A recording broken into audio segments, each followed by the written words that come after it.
Tardes. Después de unos días de descanso, volvemos con nuestro tema 4 de Introducción al Cristianismo.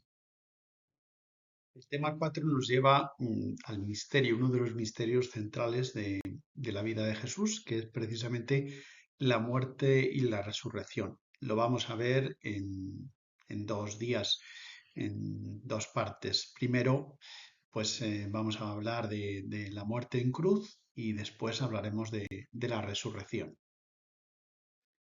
Este tema es, como he dicho, uno de los misterios centrales de nuestra fe cristiana y por otra parte, pues casi todos los que son cristianos, evidentemente, pero también los no cristianos, pues saben de su importancia. Pero yo creo que es necesario que profundicemos.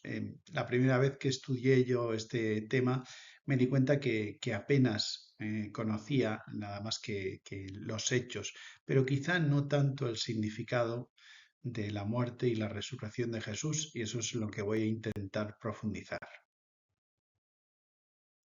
Quiero poner este símbolo de la cruz en el Calvario, pues como el símbolo cristiano por excelencia, es el que nos distingue cuando en el estudio de las religiones que existen en el mundo, pues se trata de representar a las distintas religiones, casi siempre a nosotros nos identifican con la cruz.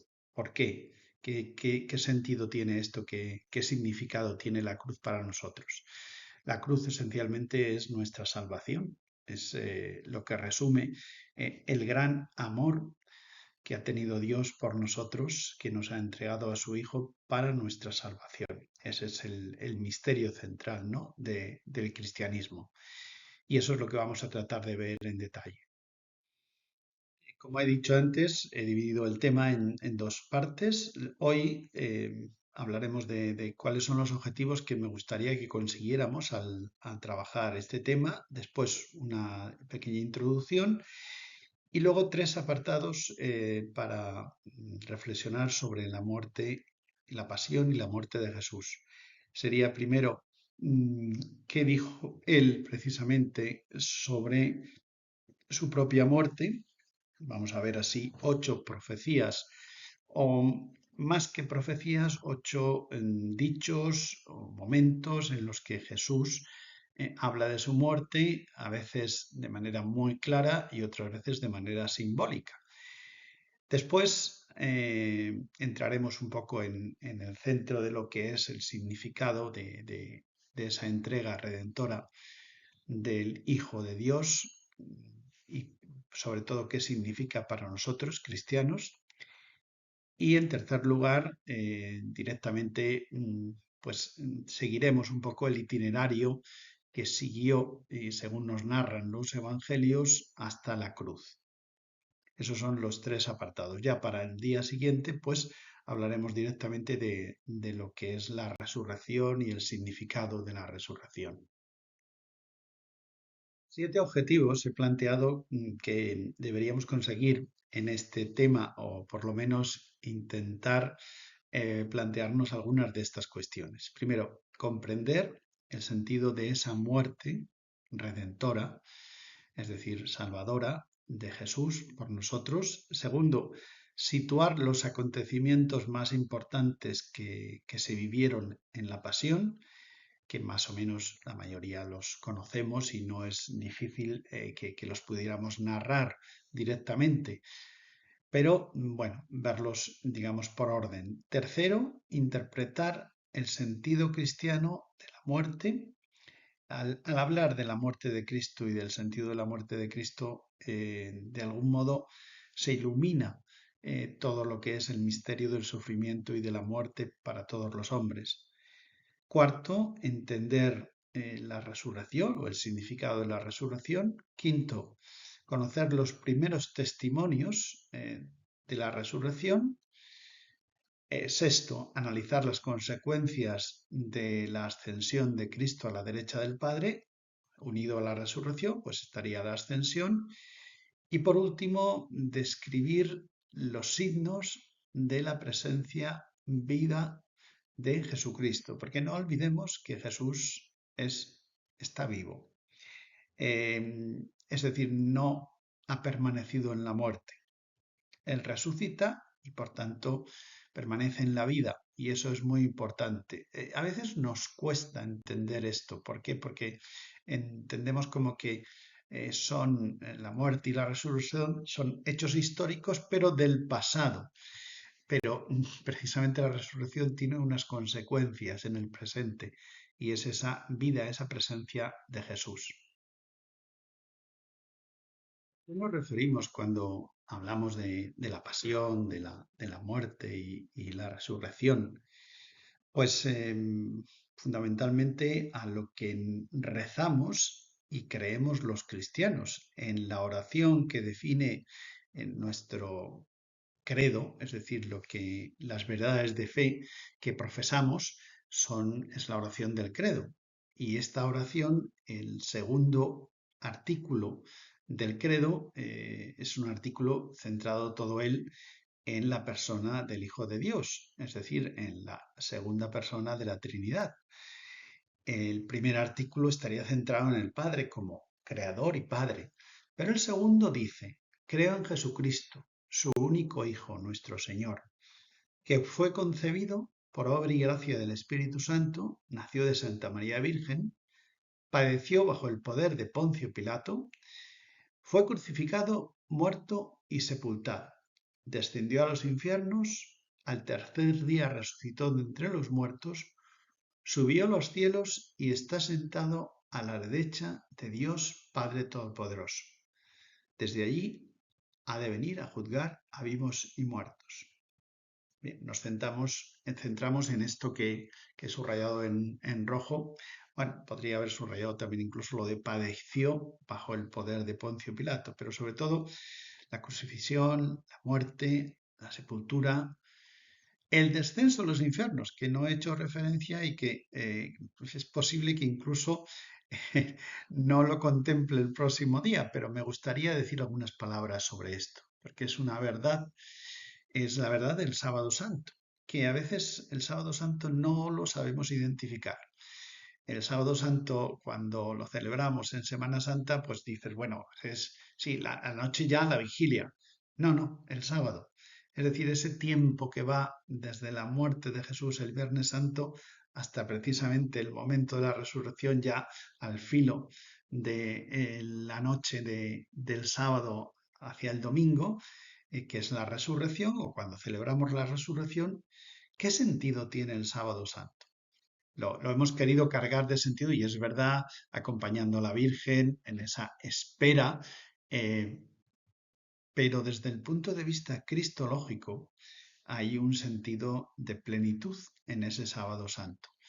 Y no es el momento en el que Jesús ha desaparecido ya y ya no actúa. Eso, el credo nos dice que está lleno de sentido y es ese descendió a los infiernos. ¿Qué significa? Bueno, pues os dejo con la duda hasta la próxima semana en que hablemos de ese tema. Vamos a ver 8 momentos en los que Jesús habla, interpreta o de algún modo se deja aludir a su pasión y a su muerte. Al menos en 5 ocasiones de estas 8, el mismo Jesús es el que habla de su pasión o el sentido de su muerte. O de algún modo también digo, se deja un poco interpretar sobre la muerte que va a tener. Esta última apreciación es la que veríamos en la primera de estas ocasiones. Es cuando precisamente al inicio de la vida pública Jesús se va a dejarse bautizar por Juan, a hacerse bautizar por Juan el Bautista. Jesús en el Jordán se sitúa en la fila de los pecadores, cuando Él es, digamos, el hombre sin pecado, ¿no? El que como hijo de Dios pues no ha cometido ni cometerá ni tiene posibilidad de cometer pecado, ¿no? Pero se sitúa en esa fila de pecadores que se acercan a Juan para recibir un bautismo de penitencia. Es decir, se hace solidario con los pecadores. Ese es el sentido de meterse en esa fila de pecadores. Asume la carne frágil del hombre, por eso se encarnó, por eso se hizo hombre, precisamente para liberar a los hombres, a sus hermanos, del pecado que nos esclaviza. El Bautista, interpretando ese gesto y recibiendo esa iluminación de Dios, pues dijo, ahí tenéis al Cordero de Dios, que quita el pecado del mundo. Esa imagen a nosotros, bueno, pues ahora más o menos sí la entendemos, pero para los judíos tenía un sentido muy, muy, muy claro. Es decir, el Cordero de Dios era para ellos el símbolo del sacrificio expiatorio que todos los años se ofrecía en el templo, precisamente volcando de algún modo los pecados en ese Cordero para que Él fuera sacrificado y nosotros fuéramos purificados de los pecados. Por tanto, que Jesús asuma la imagen del Cordero de Dios quiere decir que asume los pecados, pero quiere decir también que va a ser sacrificado. Es decir, el destino del Cordero es precisamente el ser sacrificado, el morir, para limpiar nuestros pecados. Por tanto, ahí hay una asunción, porque Jesús acepta esa designación como Cordero de Dios y de algún modo lo va reafirmando en toda su predicación. El segundo momento es cuando Jesús anuncia a sus discípulos hasta en 3 ocasiones que durante el viaje que está haciendo hacia Jerusalén, que él iba a morir. Dice, por ejemplo, en Marcos, el Hijo del Hombre tenía que sufrir mucho, que había de ser rechazado, que luego lo matarían, pero al tercer día resucitaría. Los discípulos se negaron, es muy gráfico como lo describen así los evangelistas, se negaron a aceptar esto. Es decir, ellos que estaban en el momento álgido de predicación de Jesús, de curaciones, de milagros, de que todo el mundo lo reconocía como el Mesías, pues se negaban a aceptar esta situación, ¿no? Sin embargo, Jesús por 3 veces como que se para en mitad de ese camino que están haciendo hacia Jerusalén y les anuncia que allá en la ciudad, cuando ellos lleguen, el Hijo del Hombre va a ser, eh, pues va a padecer, va a morir y después va a resucitar. Pero ellos no, ni lo creían ni nada. Incluso Pedro, pues no lo entendía y no quería aceptar ese sufrimiento de su maestro. Por eso se niega. Pedro en un momento determinado le dice a Jesús, no, eso no puede ser, no va a pasar. Y tuvo que aceptar el reproche de Jesús, que le trata como si fuera un tentador a Pedro. Y bien, esa escena es sobre todo en el momento en que se narra, especialmente es en el momento de la confesión de fe de Cesarea de Filipo, cuando Pedro había reconocido que Jesús era el Mesías. Pero inmediatamente cuando Jesús le dice que va a morir, aunque después va a resucitar, él dice, no, eso no va a pasar. Bueno, es esta situación, ¿no?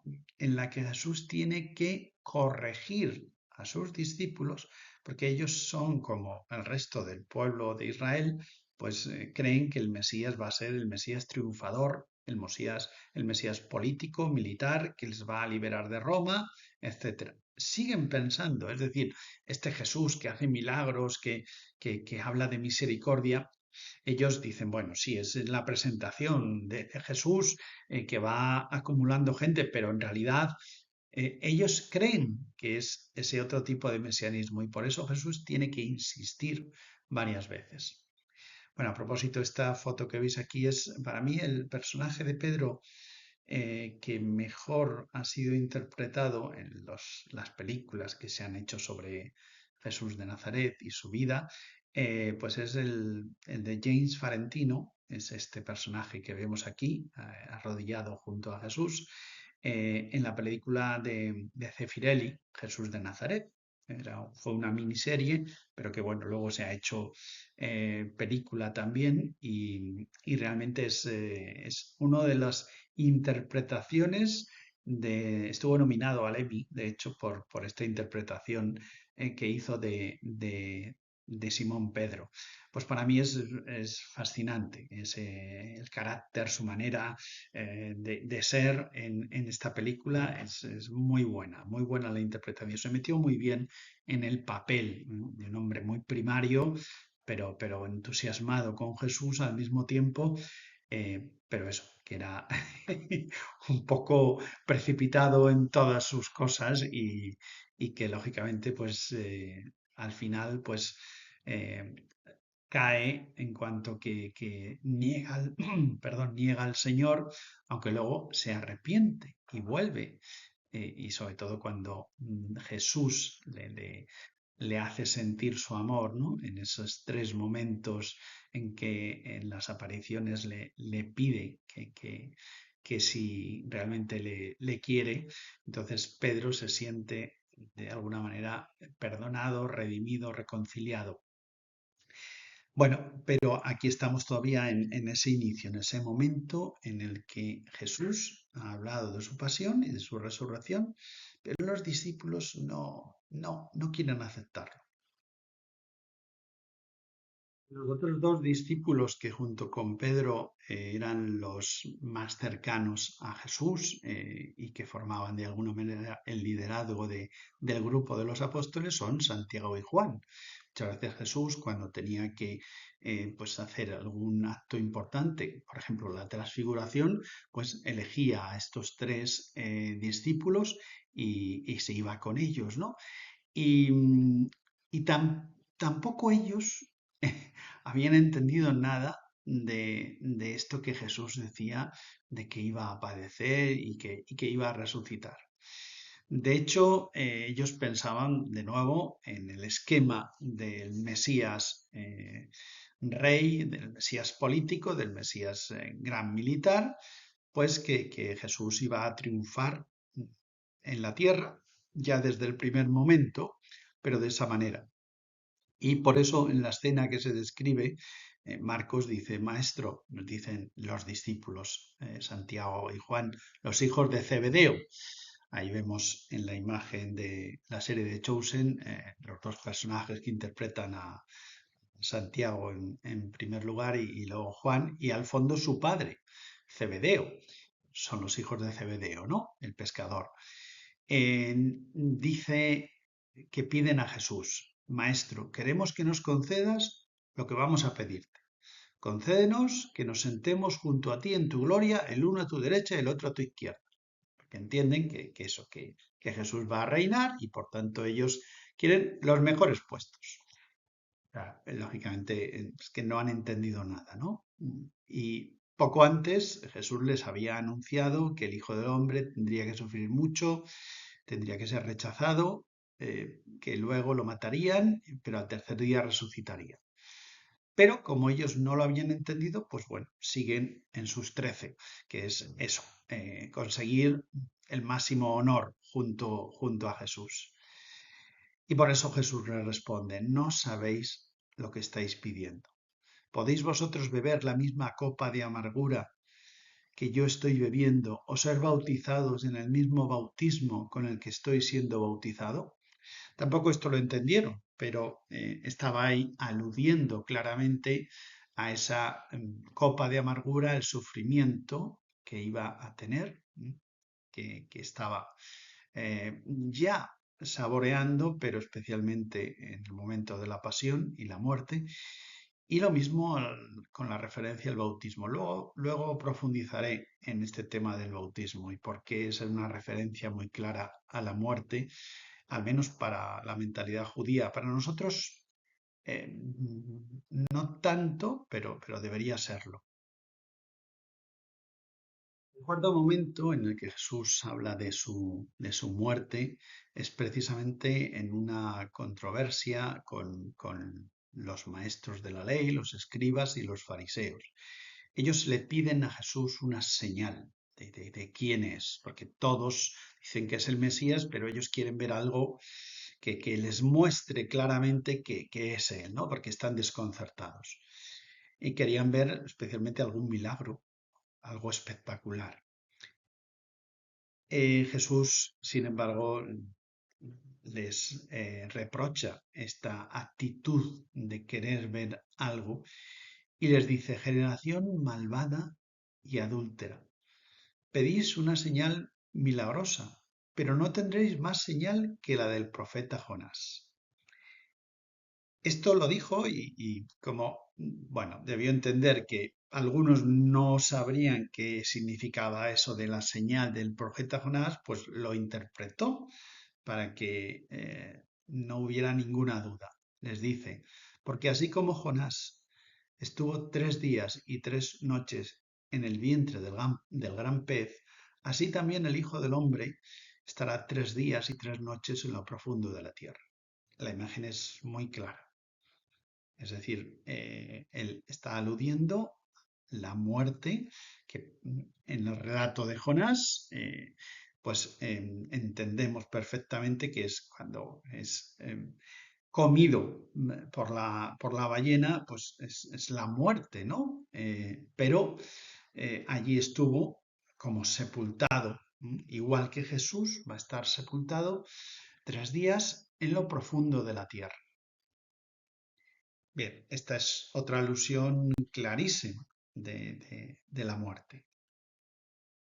Y en quinto lugar, ya en la antesala precisamente de su muerte, cuando ya ha sido tomado, eh, apresado y llevado ante Pilato, eh, precisamente en el diálogo, ese diálogo que conocemos y que pues revela muchas cosas, en el que Pilato, pues primero, pues quiere saber quién es este reo, al que piden que sea crucificado, que sea condenado, y entonces le va interrogando. Y es un diálogo muy importante donde Jesús revela un poco el sentido de esa muerte inminente que él conoce. Por eso vuelve a insistir en el tema del Mesías y de su mesianismo, pero interpreta el ser Mesías, es decir, el ser rey, de un modo distinto. Y por eso la muerte también tiene un sentido distinto al habitual de cualquier ser humano. Le dice Pilato: ¿eres tú el rey de los judíos? Jesús le contestó: tú lo dices. Y luego añadió: mi reino no es de este mundo. Ahí vemos ya una interpretación que ya ha dicho muchas veces, pero vuelve a insistir: mi reino no es de este mundo. Soy rey, como tú dices, y mi misión consiste en dar testimonio de la verdad. Es decir, él sí es rey, por lo tanto es el Mesías, el rey Mesías. Pero no es el Mesías que los judíos quieren interpretar, ¿no? La interpretación de su muerte, lejos de una reivindicación temporal, de establecer un reinado temporal, fue sobre todo la salvación eterna del hombre. Por eso mi reino no es de este mundo. En la cruz, viendo cómo había muerto, de hecho un soldado exclamó: verdaderamente este hombre era hijo de Dios. Esa es la reivindicación de Jesús, ¿no? Antes lo habían insultado: que baje ahora mismo de la cruz ese Mesías, ese rey de Israel. Es decir, no creían en él para nada, pero esa no era su interpretación. Bien, aparte de estas 5 que hemos analizado en detalle, pues hay otras 3 ocasiones, por eso digo en total 8, en las cuales Jesús manifiesta esa conciencia clara de la hora de su muerte y del sentido de la cruz. En Juan, en el capítulo 10, cuando habla precisamente de que Él es el buen pastor, que conoce a sus ovejas, que ellas le conocen, hay una frase que dice, y doy mi vida por las ovejas.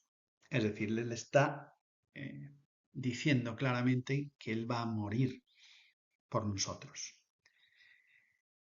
El segundo, en el camino hacia Jerusalén, en otra de las ocasiones en las que ha hablado, también interpreta su muerte con la metáfora del bautismo. Aquí es donde os quería traer antes cuando he hecho referencia, perdón, al bautismo.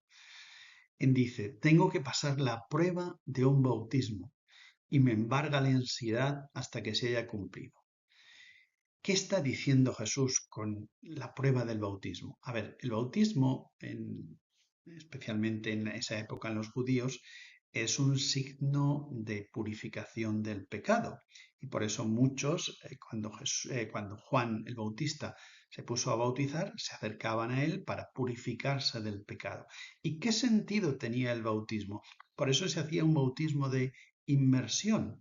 Es decir, se hacía normalmente en un río y significando la muerte, la persona que iba a ser bautizada se sumergía en las aguas. Para los judíos el simbolismo de las aguas del mar era el reino, digamos, del mal muchas veces. Entonces era entrar en la muerte, era morir para renacer, precisamente purificado a través de ese bautismo, pero era morir.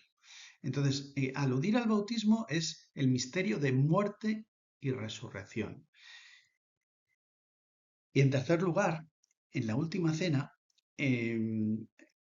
cuando habla de su muerte, precisamente es al hacer interpretación de la ofrenda eucarística del pan y del vino. Dice, esto es mi cuerpo, entregado en favor vuestro. Esta copa es la nueva alianza, confirmada con mi sangre, que va a ser derramada en favor vuestro. Ese cuerpo entregado por vosotros y esa sangre derramada.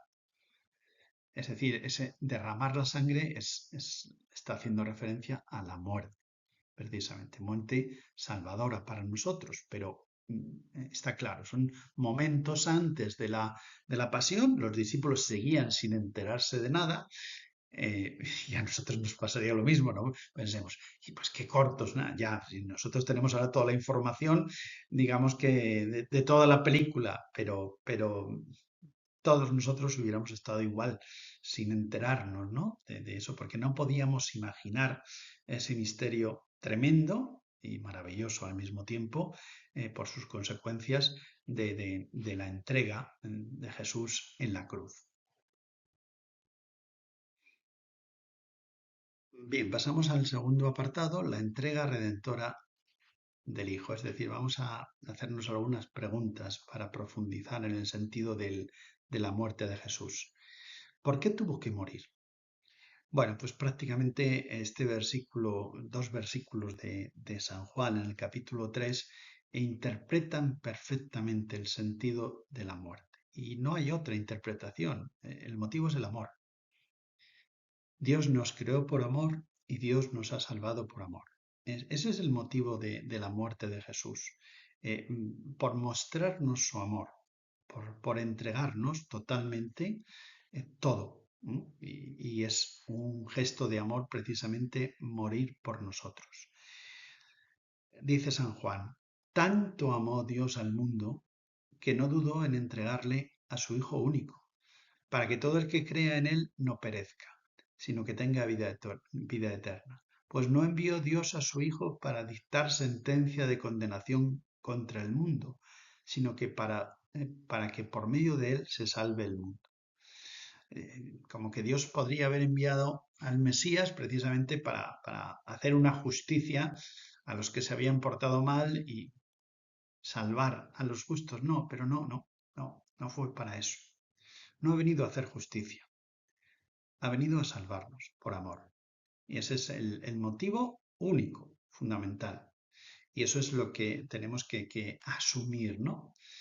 Este cuadro de Velázquez es impresionante cuando uno va al Prado y uno se puede quedar horas y horas y horas delante de este cuadro, ¿no? Porque, bueno, aparte de la maravillosa técnica de Velázquez, pues es que te sobrecoge esa presencia de Jesús, esa muerte de Jesús, muerte redentora por nuestra salvación. Profundizando en el sentido de la muerte de Jesús, vamos a decir 5 afirmaciones de lo que es y lo que significó esa muerte, ¿no? Que de algún modo eh, lo que hace es ratificar o confirmar el plan de salvación de Dios para los hombres. Primero, Jesús se entregó a la muerte como respuesta al proyecto de Dios. No fue un fatalismo, no, vino a estar con nosotros y ¡uf! Tremendo, al final se complicó la cosa y muere. No, eso es absurdo, eso es no entender, ¿no? O entenderlo como, pues eso es un fracaso de Jesús como predicador, porque al final, no, es que, es que el proyecto de Dios contemplaba precisamente esa ofrenda por amor de Jesús en la muerte en cruz. Por tanto, es una respuesta cumplida en plenitud de lo que Dios quería en la Trinidad, Padre, Hijo y Espíritu Santo, quería para salvar a los hombres y para manifestar su amor. Él sabe, Jesús sabe, el Hijo, que ha sido enviado por el Padre para la salvación de los hombres y lo acepta, aunque es verdad, y eso lo manifiesta en su naturaleza humana, Jesús, digamos que siente lo que va a hacer y hay un momento en el que manifiesta pues esa resistencia de la naturaleza humana. Que él, como cualquiera, uno al que sabe que va a morir dentro de nada, pues o prevé que va a morir, pues lógicamente la naturaleza se resiente, ¿no? Es lo que el misterio de la escena de Getsemaní nos muestra, ¿no?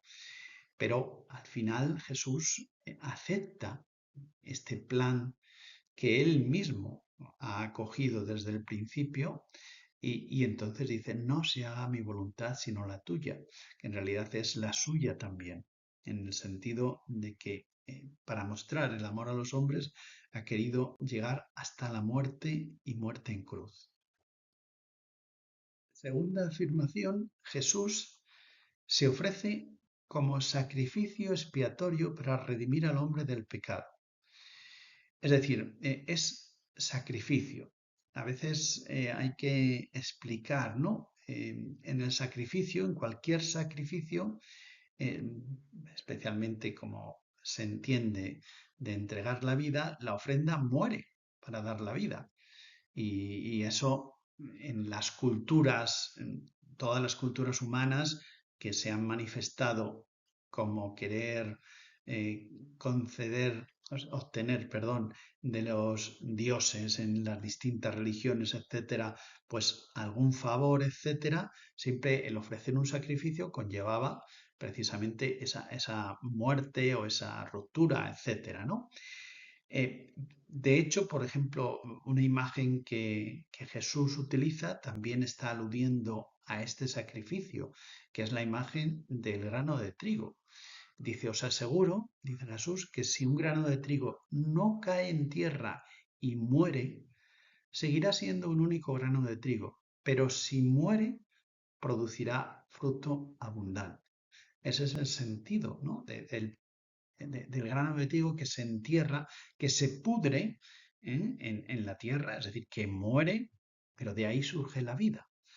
Pues este es el sentido del sacrificio. Y es lo que también Israel había reflejado en el sacrificio para la expiación de los pecados a través del cordero ofrecido. Es decir, un cordero al que se sacrificaba, se mataba precisamente para expresar esto que se ofrece a Dios, esa entrega para obtener la vida.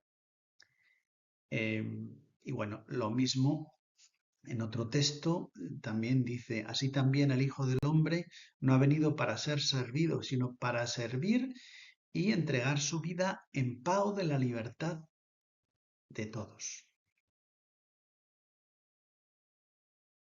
Tercera afirmación sobre el sentido de la muerte es que este sacrificio nos produce vida, eleva al hombre a la vida sobrenatural, a la salvación. Es decir, es un sacrificio que da vida.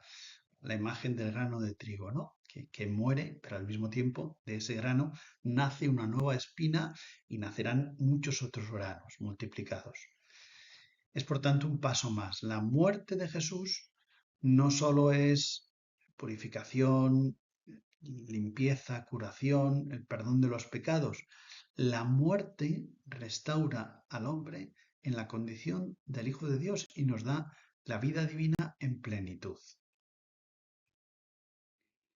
Cuarta afirmación, la gracia de la salvación se ofrece a cada hombre, a todos los hombres. Y esto es muy importante porque a veces entendemos mal.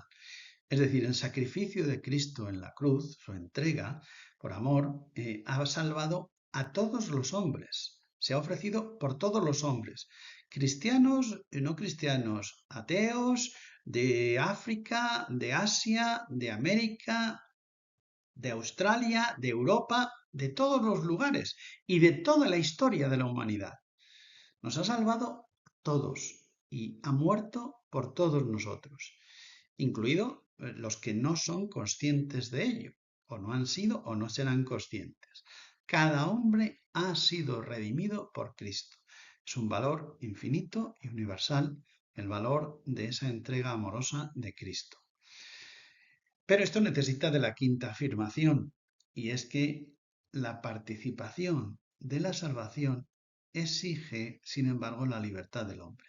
Es decir, el Señor nos ha salvado a todos, pero esta salvación solo se aplica si el hombre es capaz de decir sí, quiero esa salvación, acepto ser salvado. Dios ha creado al hombre precisamente libre para la libertad y esa decisión tan importante como aplicarle precisamente la redención no lo hace de una manera, pues eso, arbitraria, decir, bueno, no, ya, ala, quedáis salvados. Es verdad, nos ha salvado a todos, pero es el hombre el que cada hombre tiene que asumir eso, porque Dios respeta la libertad. Es un misterio para mí, de los misterios humanos, quizá el que menos entendemos, el respeto absoluto que Dios tiene a la libertad del hombre en todos los sentidos. Incluso cuando Él ve claramente que nos equivocamos en nuestras decisiones, pero respeta esa libertad. Es algo tremendo, pero es así. Bien, y en el tercer apartado de este tema vamos a ver el itinerario de la muerte en cruz, el itinerario que va a hacer Jesús desde el huerto de los olivos, donde fue el prendimiento, es decir, donde le arrestan, hasta ese nuevo huerto en la falda del Calvario, donde fue sepultado. Sabéis que junto al Calvario existía pues un lugar donde había una serie de excavadas, una serie de tumbas, algunas sin usar, como precisamente la que va a ser sepultado Jesús, de José de Arimatea, que es quien le ofreció esa sepultura, ¿no? Bueno, pues este itinerario, desde el huerto de los olivos hasta ese huerto donde va a ser sepultado, enterrado Jesús, eh, pues es el que vamos a seguir ahora. En el centro, evidentemente, de ese itinerario, pues está la muerte en cruz, en el Calvario. Como he dicho, la primera etapa es el arresto de Jesús en el huerto de los olivos. La escena se sitúa al otro lado del torrente Cedrón, que limitaba de alguna manera la zona de la muralla de Jerusalén, y está eso, pasando ese torrente al otro lado de la ciudad. Cuando uno visita Jerusalén, pues se da cuenta, ¿no? de esta diferencia espacial que existe, y cuando vamos pues al huerto, precisamente a ese lugar, pues desde ahí vemos, se ve toda la ciudad, ¿no? Era un huerto de olivos, Getsemaní, donde solía pasar la noche, a veces pues en oración, otras veces allí se citaba con alguno que quería hablar con él, conversar, y muchas veces donde se retiraba Jesús para orar, ¿no? Allí es donde llega Judas, el discípulo al que Jesús amaba como a los demás. Sí, es así, ¿no? La elección de Jesús es un signo de predilección, de amor, y los había elegido a todos ellos. Y ese discípulo al que Jesús amaba, pues le va a traicionar. Judas conocía precisamente que Jesús iba a estar allí, es decir, él se marcha justo antes de iniciar la cena. Los discípulos, el resto de discípulos no saben a dónde va, parece como que Jesús le ha encomendado algo, pero él ya tiene pensado pues precisamente entregar a Jesús, ¿no?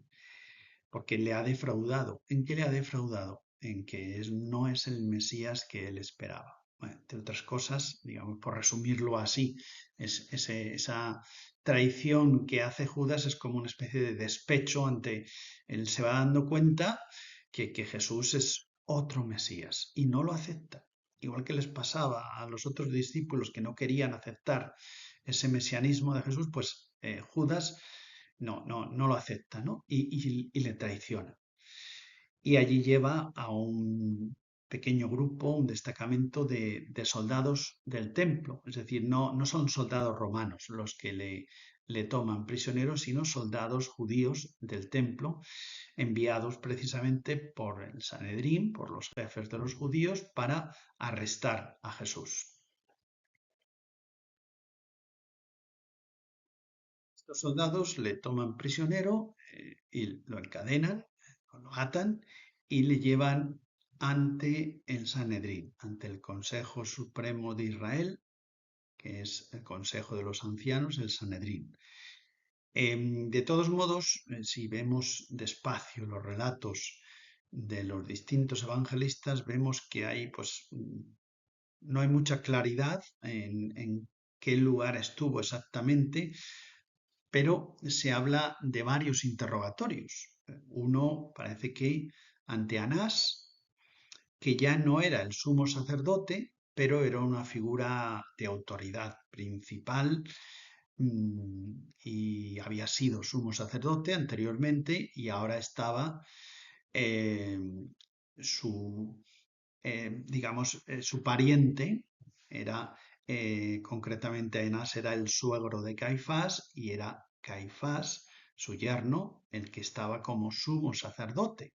Y por eso, pues parece como que primero le llevan ante Anás, luego ante Caifás, y todo esto ocurre en la noche. Recordemos que esto ha sido eso, en la noche, cuando ha sido tomado, la noche del jueves al viernes. Jesús va a morir el Viernes Santo, pues esa noche del jueves al viernes, después de la cena, pues es cuando ocurre este prendimiento, ¿no? Mateo también habla de un juicio del Sanedrín en casa de Caifás, es decir, como que en casa de Caifás, el sumo sacerdote, se reúnen un gran número de miembros del Sanedrín. No todos, no todos, pero sí un gran número. Bien, la tercera etapa sería precisamente ese momento ya final, después de ese interrogatorio en el Sanedrín, donde se ejerce también violencia sobre Jesús, es abofeteado, se burlan, etcétera, es maltratado. Y al final se da una sentencia. La legislación romana impedía al Sanedrín dictar sentencia de muerte. Es decir, podían establecer algunas condenas, pero los romanos se reservaban el castigo supremo, ¿no? Pero la decisión había sido clara. Todos juzgaron que merecía la muerte, porque las acusaciones que hicieron, que de alguna manera amañaron, porque efectivamente son situaciones en las que buscaron testigos falsos, y su motivación, o mejor dicho, su argumentación por la cual le condenaban era que había criticado al templo, que para ellos era, bueno, lo más santo, ¿no? Digamos, lo que definía a Israel es ese templo, y él había hablado de que el templo se podría destruir, por tanto, esa crítica, o cuando había expulsado a los vendedores, toda esa actitud de Jesús crítica con respecto al uso que se estaba dando al culto y al templo, pues para ellos es muy grave. Entonces eso es un motivo para condenarle. También, sobre todo, fundamentalmente, su pretensión de ser el Mesías, el Hijo de Dios. Eso para ellos era una ofensa terrible. Y así le condenan a muerte. Como ellos no pueden ejecutar esta sentencia, tienen que llevarle ante Pilatos, y es esta cuarta etapa. El diálogo con Pilato es un diálogo que muchos han estudiado porque, bueno, es un diálogo muy, muy importante y muy interesante. Los judíos, para intentar que Pilato accediera a su deseo de condena a muerte de Jesús, le presentaron ya no tanto con esos motivos que para ellos eran motivos de eso de blasfemia y merecía la muerte, eso que iba a destruir el templo o que se hacía el Mesías, no, lo presentan precisamente como alguien que se quiere hacer, sí, el Mesías, pero en el sentido de que va a ser el rey de los judíos. De manera ladina, es decir, de manera tergiversando la verdad, quieren presentar a Jesús como alguien que se va a rebelar contra Roma. Y por tanto, quieren presionar a Pilato para que vea que es un peligro de orden público y por tanto Roma tiene que intervenir porque es una conspiración contra el auténtico gobernante, que los judíos en ese momento manipulando dicen, bueno, es el César, ¿no?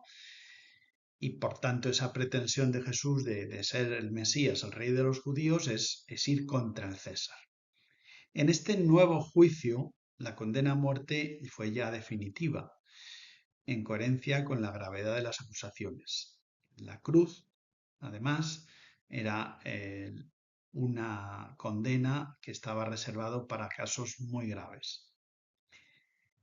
Los evangelios, de todos modos, narran con bastante detalle, los relatos de la pasión son muy descriptivos y narran sobre todo las dudas de Pilato en este cuadro tan descriptivo que vemos. Incluso ahí a la derecha se ve a la mujer de Pilato como que se está dando la vuelta porque le ha advertido que ha tenido un sueño en el que ha soñado con Jesús y que él es inocente. Y Pilato, bueno, pues era un hombre influenciable por los judíos y también por lo que dice su mujer, y él intenta liberar, y por eso en un momento dice, no encuentro ningún motivo de condena en este hombre, pero la existencia de los judíos hizo que él hiciera ese gesto que ha quedado inmortalizado ya para siempre, que es se lava las manos, es decir, yo no tengo nada que ver, pero al mismo tiempo está entregando a Jesús para que lo crucifique. En ese momento de las dudas de Pilato, ahí en la conversación con Jesús se da cuenta de que él es Galileo, y entonces Pilato intenta quitarse de en medio el problema y trata de pasárselo a Herodes, que era el que gobernaba en la zona de Galilea. Roma ya sabéis que tenía esa política de que algunas de las regiones de la zona de Palestina pues la daba a reyes locales. Concretamente Herodes, el hijo de Herodes el Grande, pues Herodes Antipas era el que gobernaba en Galilea. Entonces por eso es enviado, Pilato envía a Jesús allí. Pero bueno, es una escena en la que realmente Herodes pues simplemente quería ver algún milagro, alguna, alguna obra fascinante de Jesús y simplemente como que le insistió a ver si eso, si convertía algo, si hacía alguna curación, pero Jesús ni siquiera habló con Herodes, como que no merecía la pena, ¿no? Ese diálogo. Y simplemente es una escena que sobrecoge por ese silencio de Jesús. No le contestó ni una sola palabra, dice Lucas. Después de esto, Jesús es llevado de nuevo ante Pilato y ahí es donde se da la condena definitiva. Y entonces es llevado para la crucifixión al Monte Calvario, que estaba, bueno, pues cercano a Jerusalén, junto a las murallas, y allí es donde se crucificaba, no solo a él. En esta ocasión no me refiero a los dos ladrones que crucificaron con él, sino también en otras ocasiones se utilizaba ese lugar precisamente para crucificados. La representación de la escena es también compleja. Hay un tiempo largo, unas 3 horas, las que vemos que se desarrolla el padecimiento de Jesús en la cruz. Y esto es porque la crucifixión era un martirio donde los crucificados morían por asfixia, es decir, era una tortura lo que se hacía con este tipo de condena a muerte. Lógicamente, pues eso pues es algo que a cualquiera que lo veía pues le producía un rechazo, ¿no? Y por eso no era fácil permanecer a los pies de un crucificado, sencillamente porque te ibas dando cuenta de que se iba asfixiando, porque el crucificarle en las manos, tal como lo hacían, por las muñecas concretamente, pues hacía que el condenado en la cruz, pues poco a poco iba dejándose el cuerpo por el peso en una posición que le impedía respirar bien. Entonces poco a poco iba muriendo en esa situación, ¿no? Cuando ya quieren comprobar que están muertos, es un signo, como digo aquí, de, entre comillas, de misericordia, de decir, bueno, para que no se prolongue esa agonía, pues muchas veces lo que hacían eran romperles las piernas, sencillamente para que así no se pudieran apoyar, porque lógicamente para coger aire se apoyaban, aunque tuvieran dolor, porque se apoyaban en las piernas que estaban clavados por los pies y que lógicamente eso les producía un dolor tremendo. Sin embargo, era la única manera de alzarse para coger un poco de aire. Les rompían las piernas para que así la muerte sobreviniera inmediatamente, casi por asfixia. Pero cuando llegan los soldados, así lo declaran los evangelistas, que lo manifestaron los soldados, se dieron cuenta de que Jesús ya había muerto. Entonces no tenía sentido romperle las piernas, ya había muerto y por tanto, simplemente como una comprobación, y eso también era una técnica típica romana, ante un crucificado muerto, el soldado le clavaba en el costado pues una lanzada y si salía, como se produjo, sangre y agua, bueno, esto fisiológicamente tiene una explicación muy clara, pues eso era una manifestación de que efectivamente aquel ser humano pues había muerto. Y ese salir sangre y agua es también un símbolo y así lo manifiesta cuando lo escribe San Juan en el Evangelio, y que está hablando precisamente de los dos sacramentos importantes como son la Eucaristía y el bautismo. Nos podríamos detener en esa interpretación, pero hay que seguir adelante. Pero antes de la muerte de Jesús hay otra escena significativa y es precisamente, y lo recoge de nuevo San Juan, que es el que precisamente al escribir su evangelio un poco más tarde, pues puede subrayar algunas otras cuestiones que los otros evangelistas no han narrado y en las cuales él fue testigo privilegiado, porque fue el único discípulo de Jesús, de los apóstoles en concreto, que permaneció. Y parece ser que junto a la cruz, y el único de los apóstoles, ¿no? Sí que permanecieron, pues, lógicamente, su madre, María, eh, y también otras mujeres, por ejemplo, la Magdalena y otras, ¿no? Eh, pero esa escena que narra Juan es entrañable, es precisamente cuando Jesús, antes de morir, al ver a su madre y junto a ella al discípulo a quien tanto quería, cuando Juan dice esto, está haciendo también un guiño para que todos nosotros nos identifiquemos con ese discípulo al que tanto quería. Entonces dice a su madre, mujer, ahí tienes a tu hijo. Y dice al discípulo, ahí tienes a tu madre. Es el testamento de Jesús que nos regala a la Iglesia, a cada uno de nosotros, a cada uno de los hombres, a su madre, precisamente, pues como eso, el mejor regalo que nos hizo en la cruz, aparte de la salvación, pues es precisamente a su madre. Y lo mismo en el sentido de que nosotros acojamos en nuestra vida a la Madre de Jesús, ¿no? Octava y última etapa sería la sepultura de Jesús.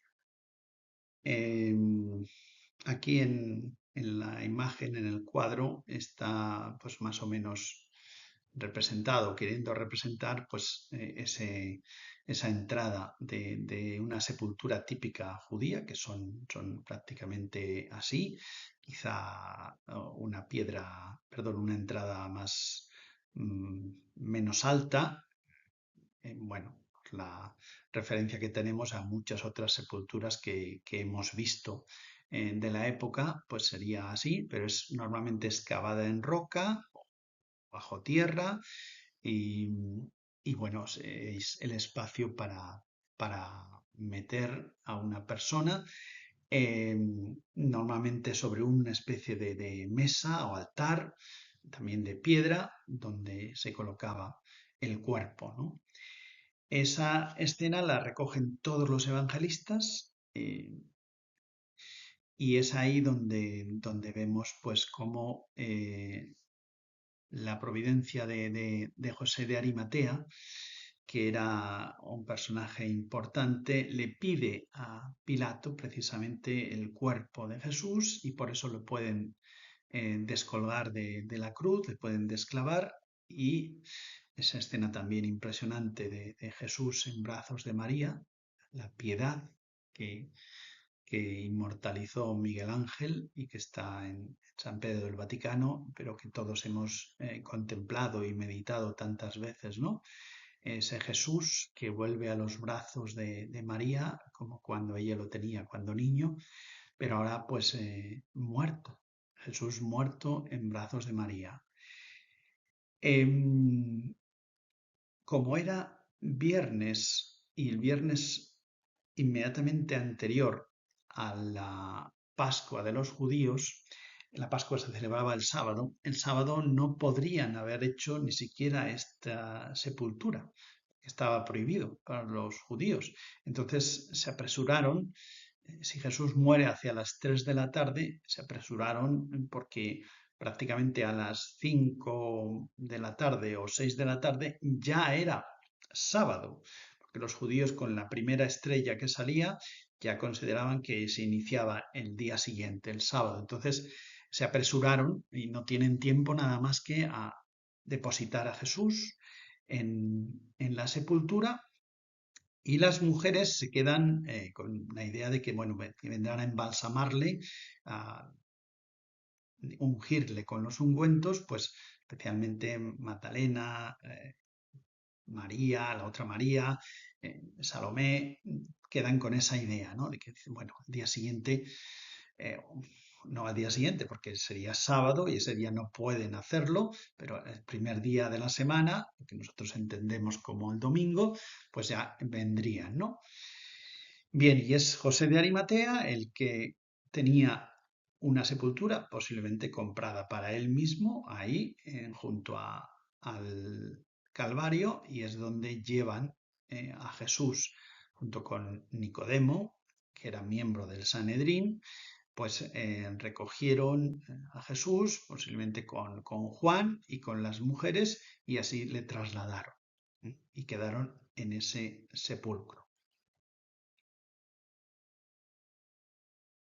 Y esta es la escena con la que terminamos hoy nuestra, nuestra clase, que es precisamente la del sepulcro. Pero, bueno, lógicamente, este es un sepulcro distinto, un sepulcro judío similar, posiblemente al que sepultaría a Jesús. Actualmente esto ha quedado, ya no se puede ver porque cuando vamos a Jerusalén y ahí, pues lógicamente han construido una iglesia, la iglesia del Santo Sepulcro, donde está dentro del espacio de esa iglesia del Santo Sepulcro, está tanto el lugar donde fue crucificado, es decir, el Calvario, como el sepulcro, propiamente el lugar donde fue depositado el cuerpo de Jesús.